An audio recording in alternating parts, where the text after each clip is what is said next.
Nikkei brings you Global Opportunities Japan.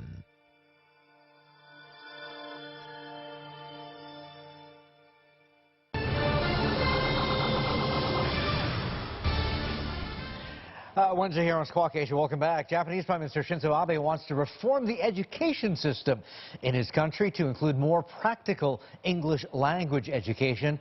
With economies growing faster overseas than at home, it is a basic survival strategy for Japanese companies. But as CNBC's Kari Enjoji reports, revamping the system is more of a mental leap than a change of textbooks. How's the project going? Keiichi Kitagawa spends Saturday mornings learning English so he can talk to clients in Turkey and Qatar. Like most Japanese, Keiichi studied English in school, yet after years of study, he can barely speak it.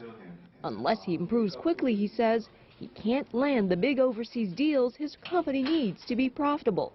Unfortunately, in Japan, because the reading and writing and the grammar translation methodology is so emphasized, they're not able to speak.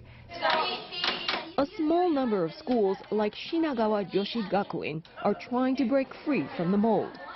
The principal, Shihoko Urushi, says teaching skills like presentation, negotiation, and critical thinking need to go in tandem with language education. It's probably no coincidence that these changes are happening in an all-girls school like this. Statistics show that in every study abroad program, girls by far outnumber the boys. And company recruiters will say that it's the women who have the foreign language skills. Maybe because parents in Japan still feel that they have to put their sons in a Japanese company and work in Japan for life, and don't think that learning English is going to put them on that track.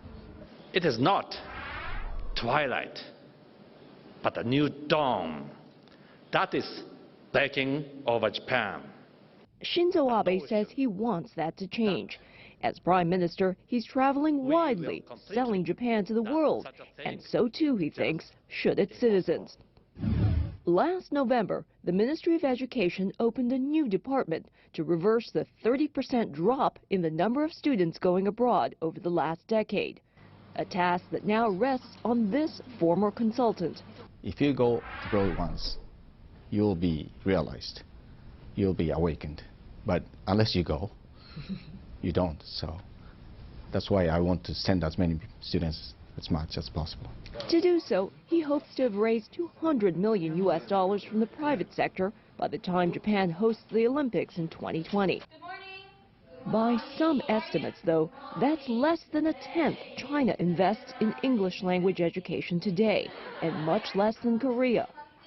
Part of the difference, many say, is a fear that traits unique to Japan might be lost by too much overseas exposure. Japan's greatest challenge is marrying their national identity and cultural values with what's needed of them globally. Meeting that challenge through bold education reform could send a clearer signal that Abenomics is more than just macroeconomic tinkering. Kari Enjoji, CNBC, Tokyo.